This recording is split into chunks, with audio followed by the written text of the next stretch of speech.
Hey everybody, what time is it? What time is it? It's time for more Rex Nebular and the Cosmic Gender Bender. So one thing I realized after thinking about the previous episode is I forgot to do something kind of obvious and important. Remember when we were looking at the security screens? We were looking at the status indicators for the different prison cells, and it said that there was a security card detected in that one cell where that horrible monster was.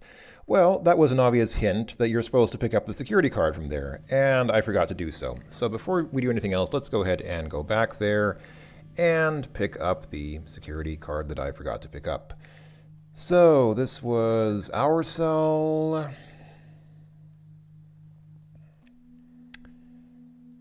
And this was our friend's cell. And there we go. This here is where all the action happened. So let's see, where is it? There we go, security card. Take security card.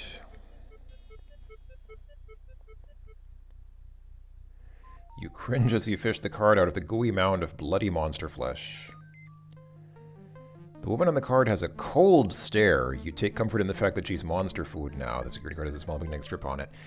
Yeah, this game really portrays its women in a negative light. And I mean, it's kind of an interesting sort of two ways thing, because it's like, okay, if there's supposed to be feminism and women are supposed to be equal to men, then yeah, okay, women can kick ass just like men can. I mean, you can have strong female characters, but it also means that you can subject women to the same violence that men are subjected to in games.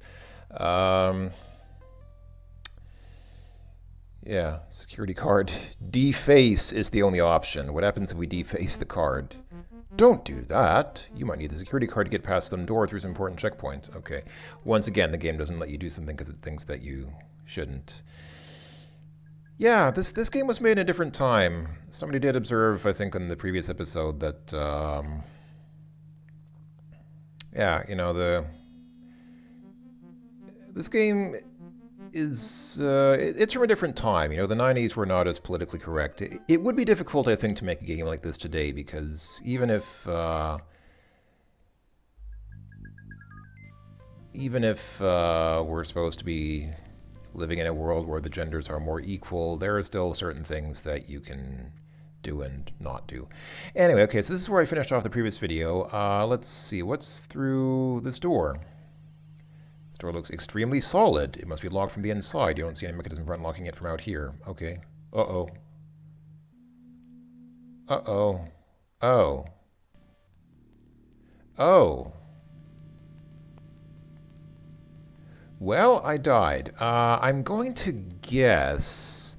I think what happened was that scanner scans for our gender and kills us based on whether we're a man or a woman. So, okay, well, that's fine. That means it's time to go to the gender bender and get bent.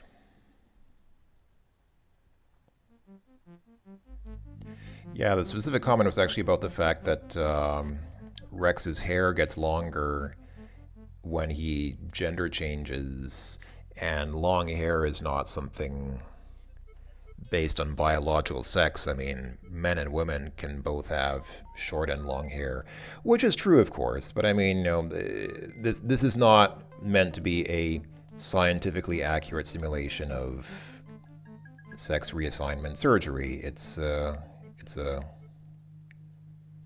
silly science fiction game. Okay, this is something we haven't seen before, or well, we were on the screen before, but just during a cutscene. But now, let's see.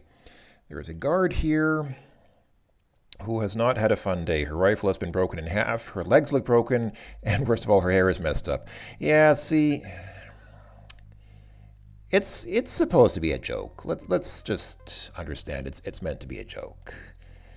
All right, can I take her gun? I guess not. I mean, it probably wouldn't be very useful if it's been bent in half anyway. So we can go down this way to the south. We can go down this way to the north. I think the gender bender was to the west of here. So, well, okay, those circuits don't seem to do anything. Right, okay, so here we go. Let's go ahead and do this again. I know we've seen this twice before, but let's do it for real this time.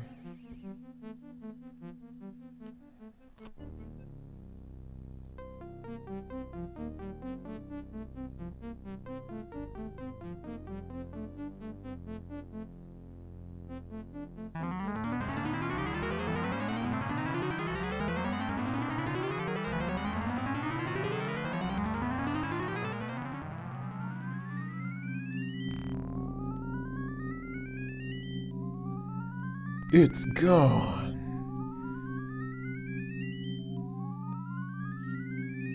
Somebody did mention that they immediately thought of Roberta Williams when they saw this transition, so maybe it does look more like her than I thought. I don't know. I mean, I think there are many women who have that same or a similar appearance to that, but anyway. Anyway, all right, let's see now. So, so now probably we can walk down these corridors without them killing us. Oh, hey, ladies' night. Every night.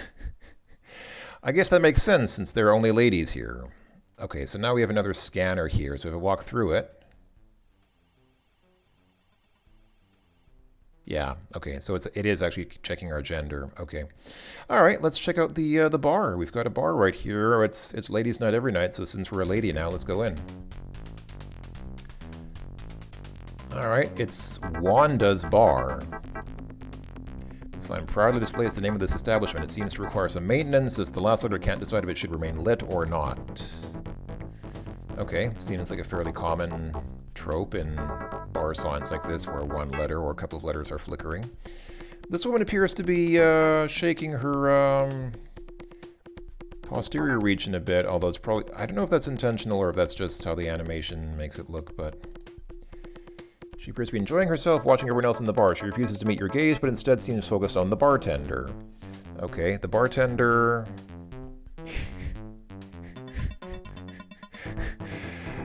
Okay, so the bartender is not necessarily the most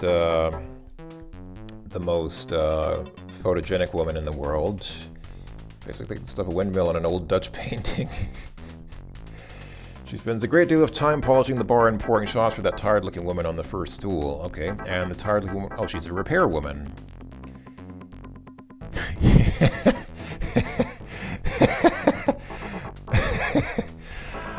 Oh dear, oh dear, oh dearie me. I forgot how insulting this game is towards some of its characters. Gosh. Okay, well, yeah, the telltale fault line on our backside indicates a maintenance position. The tool belt is also a good tip. Yeah, okay, so we have some pretty good crack going on here. Let's talk to the repair woman. Wanna dance, hot stuff? Sorry, honey, I don't dance. I know I did a masculine voice for Rex just because I don't do female voices very well, or at least I don't do a range of female voices very well, so I need to use them kind of sparingly. Let's boogie. This is not the time.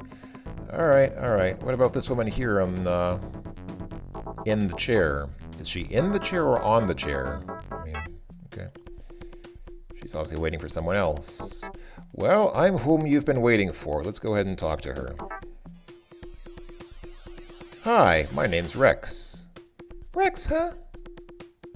What a manly little name. It's been nice talking to you. What happened here? I saw the teleporter appear to animate something, but I didn't see anyone go into it or come out of it. So what happened? I don't know. Can we talk to this woman some more? Come on, I just want to talk. Have a nice day. Understand what I'm saying? Maybe you should explain it to me, ma'am. I'm not sure.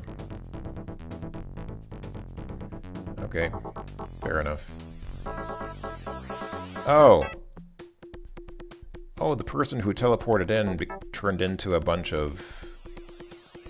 Yeah, see, they turned into a bunch of bloody entrails as soon as they teleport in. I'm going to assume the teleporter is broken in such a way that it disintegrates everyone who teleports in. Okay, that's what happened. Let's see. Disco ball. rotating mirror ball is the icon of the trashy discotheque. You feel right at home under its familiar light. That should not contain an apostrophe. Woman in alcove. You marvel at the length of the ash hanging off of her cigarette. She blows an occasional smoke ring your way, but looks like she wants to be left alone. Let's go ahead and give her what she wants. Bug off, babe. She looks kind of butch, actually. Maybe it's more like, bug off, babe. Okay, fine. Can I talk to the woman up here? Considering her distance from you and the ambient sound level in this room, the odds of her hearing you are slim. Very slim. You decide that yelling at her would be unwise. Okay. There are also people up here. They seem content in each other's company. It would be rude to interrupt them. And I don't think I can get up there. Yeah, I assume there must be some way up there since these people got there, but I don't see how you'd actually get up there. Dance floor, you overwhelmed by night fever. You get the urge to whip off your coat and start swinging it around your head. Fortunately, sanity prevails and you decide not to draw attention to yourself. Yeah, it's a good idea. Alright, well, nobody here wants to talk to us. What about the bartender? Bartender. Why not pull up a stool? Okay, sit on the bar stool.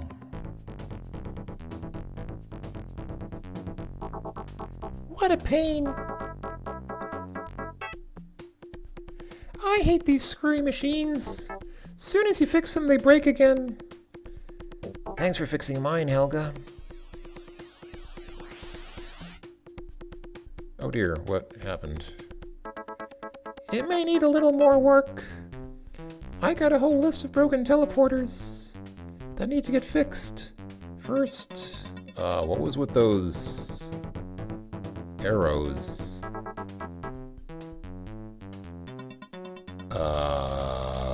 What was that all about? Wanna dance, hot stuff? Knock it off! Oh, that's right, I'm supposed to talk to the bartender, not that woman. Yo, bartender! You want a mixed drink or a bottle?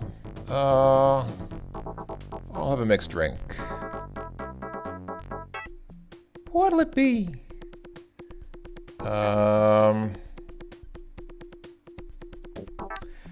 I don't drink alcohol in real life. I mean, I barely know the difference between beer and wine. So, I'm not actually going to know the difference between any of these drinks, but I also kind of suspect that these might not be real drinks. I really don't know. Actually, I'm thinking probably what I'm supposed to do is get a bottle instead. I'm probably not supposed to drink, but I'm supposed to get an inventory item from here. I'm guessing that's what happens here. You're supposed to... It's kind of like in the first Leisure Suit Larry game. You're not supposed to drink at the bar. You're supposed to get an inventory item from the bar scene. So, let's take a bottle.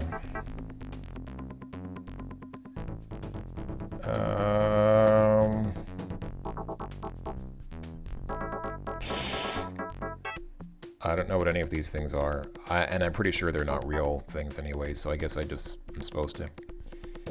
That'll be 75 kilders, cash or charge? Money? I'll see you later. Can I wash dishes for it? Wash dishes? We don't wash dishes here. Now get lost, you vagrant. Okay, I guess I need money from somewhere. Oh, the trees around the bar add to the decor.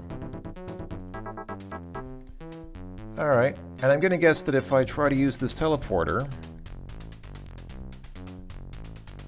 Oh, the last person you saw come out of that teleporter didn't look too healthy. You decide not to experiment with temperamental teleporters. Say that 10 times fast. Yeah, I'm not gonna try saying that 10 times fast. Thank you for the offer, but... Okay, I guess I can't do much here. I guess I need to find money first and then get a drink from the bar. So, okay, fair enough. I guess drinks in bars do cost money. That's how it works in real life as well. There's a monitor here. This gadget monitors ambient light or air density or something like that. To your untrained eye, it appears that whatever is being monitored is in good shape. Water fountain. You shudder at the thought of drinking something non-alcoholic.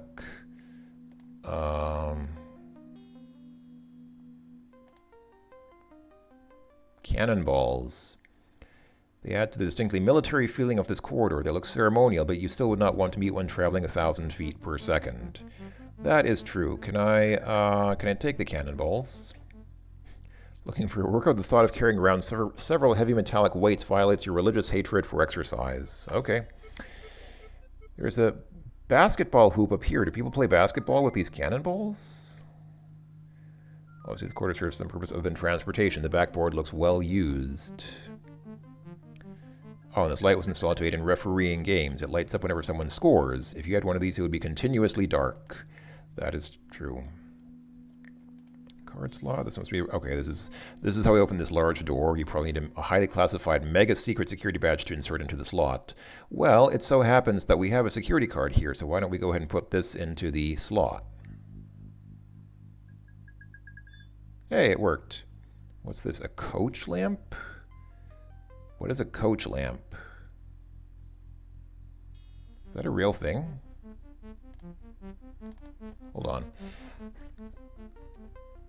Let me look that up. I use the Google. Coach lamp. Is that an actual thing? Coach lamp. A lamp fixed to or carried on a stagecoach. Okay, that seems reasonable, but this is not a stagecoach. This is just a wall, so I don't know. Okay, anyway, let's walk through the door. See what we can find in here. Okay, a few things. There's an armored vehicle here. Okay. There's a chest here. There's a variety of useless items and a shiny device which you immediately recognize as a target module. All right, can we take the target module? Yes, we can. We slip it into our pocket. Very nice. Can we smash it? That would not be a productive act. You may well need this thing. Okay, fair enough. The quality of the target module impresses you. With this thing running a small ship's fire control computer, you'd be able to hit almost anything hard and fast. Nice. Did I look at the security card that way? I guess I... Oh, okay, we saw that already.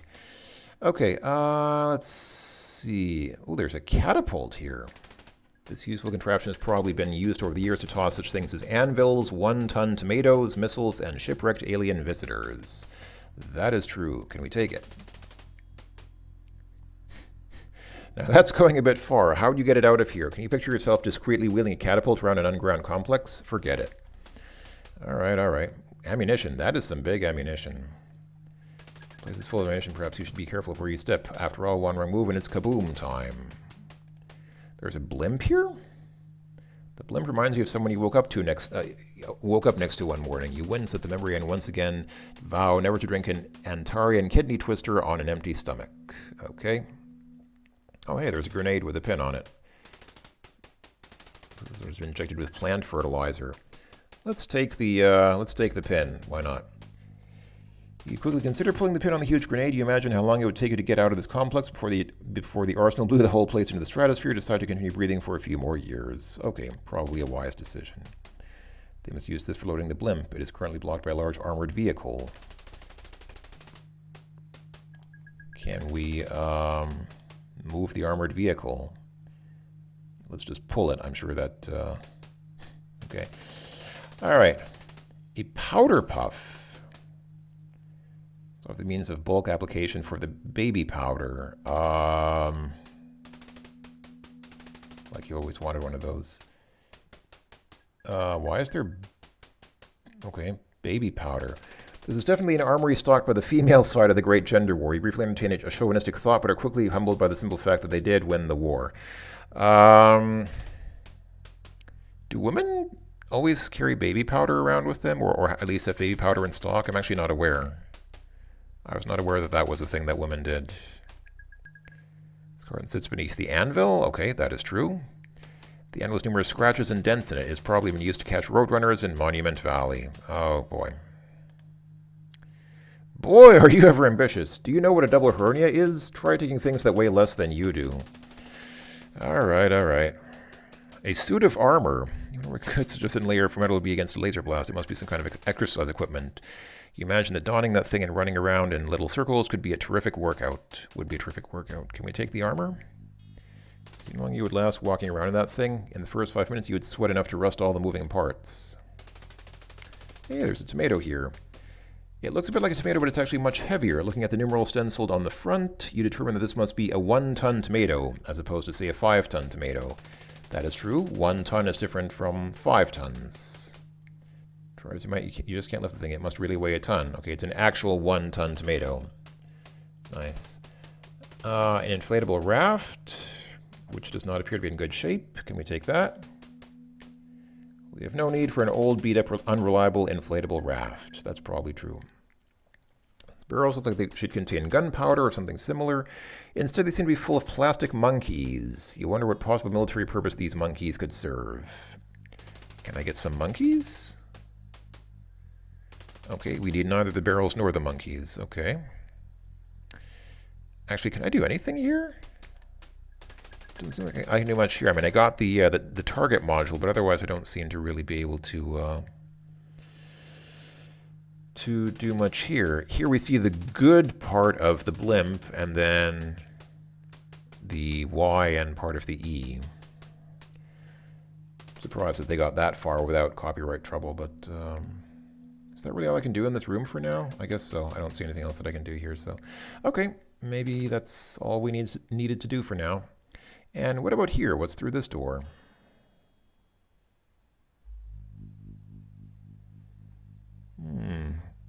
A wooden statue. A message engraved from the statue's hand reads, "You must be at least this high to enter the teleporter." Okay. Conveyor belt. Oh, this is the baggage belt. You've been aware of these things ever since your favorite suitcase was eaten by a Rectarian baggage handler. So I guess if you have something that doesn't go through the teleporter for whatever reason, then you put it on the conveyor belt and it gets carried separately, like at an airport. The displays show us all sorts of status information about teleporters. From the number of lines on the display, you gather there must be many such teleporters. Too bad they don't list the teleport codes here. Yeah, that's true. That would be definitely useful to have. Does that say late? Is one of the teleporters late? Plants need water, but otherwise they look all right. Let's take a plant. You're overwhelmed by a sudden urge to gather flowers and place them in strategically aesthetic spots around the room. The urge leaves you hoping the gender bender still works in reverse. Can we take the wooden statue? You would look pretty silly carrying this thing around with you. We probably already look pretty silly without carrying it around with us, but okay. Take a look at this picture. The pictures show various exquisite vacation spots. Can't you just see yourself lying on the beach with a tequila earthrise looking for shells? You decide to stop daydreaming and do something productive.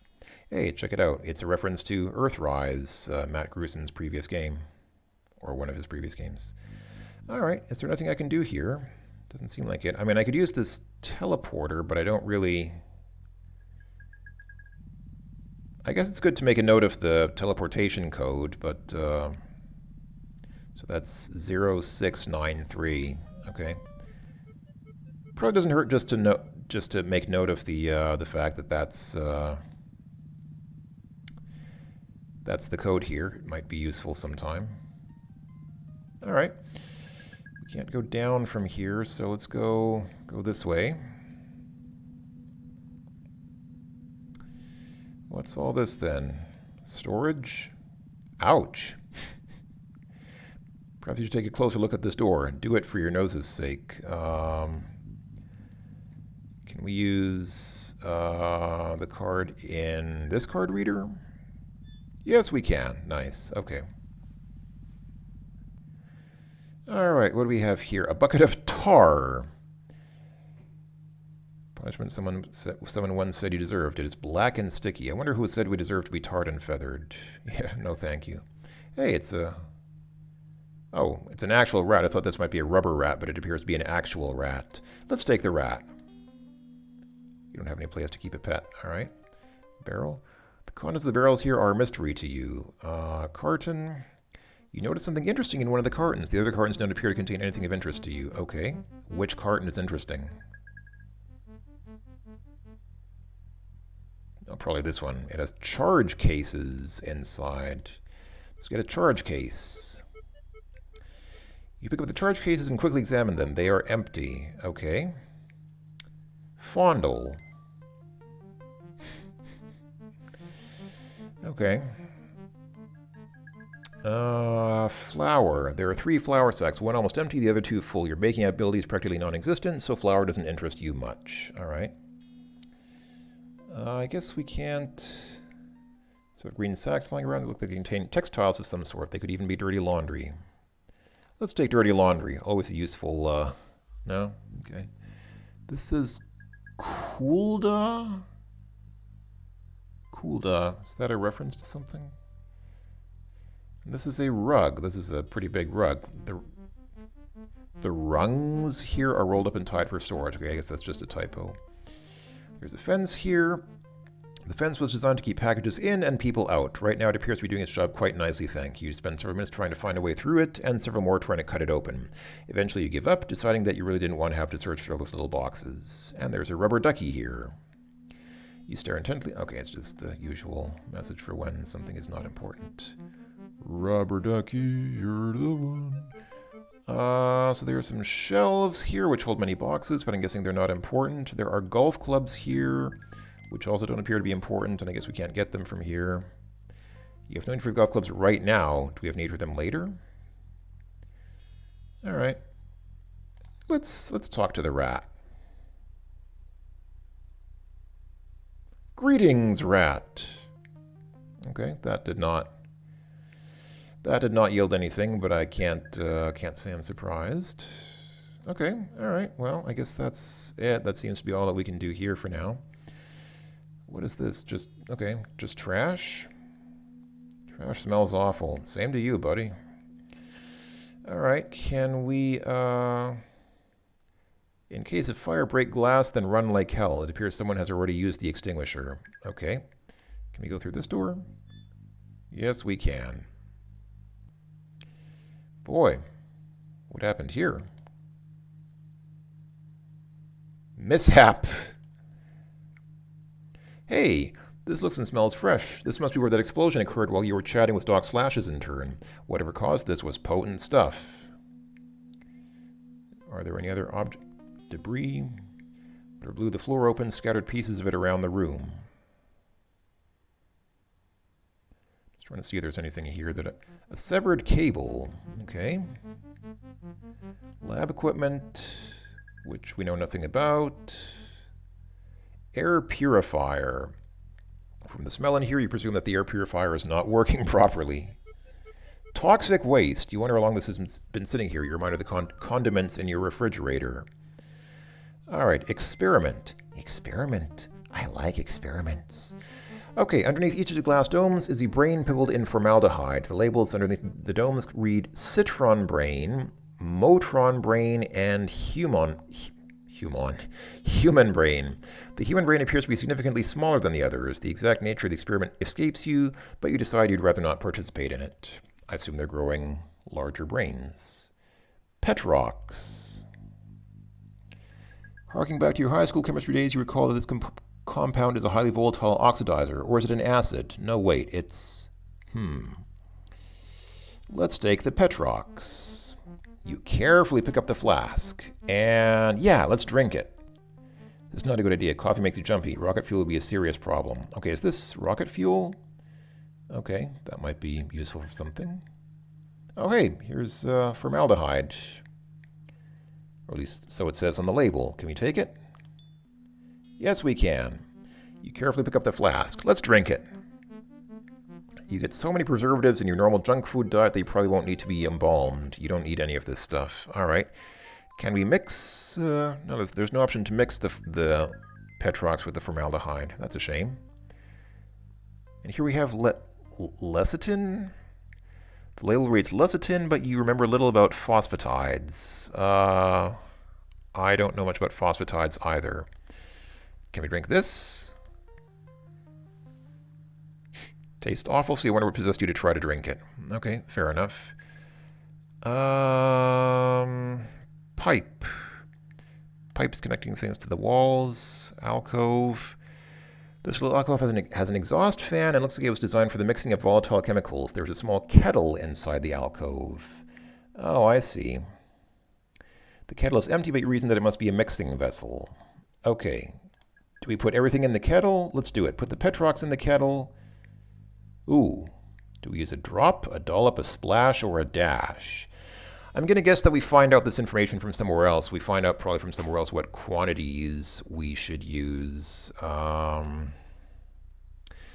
Let's go ahead and do this. Let's go ahead and, since we're getting close to the end of the video, let's just go ahead and save here.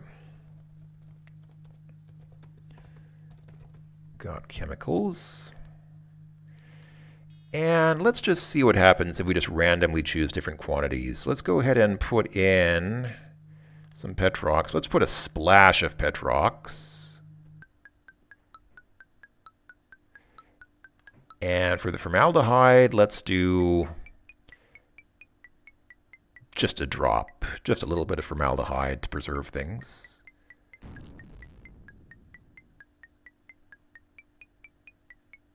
Oops. Okay, I'm going to guess that that wasn't the right thing to do. Okay, well, like I said, I'm assuming we'll figure out what quantities to use somewhere else at some other point in the game, so, okay. Well, that's enough for now. Thanks for watching, everyone. I hope that this was enjoyable, and that I'll see you next time for more of Rex Nebular and the Cosmic Gender Bender. Talk to you all later. Bye-bye for now.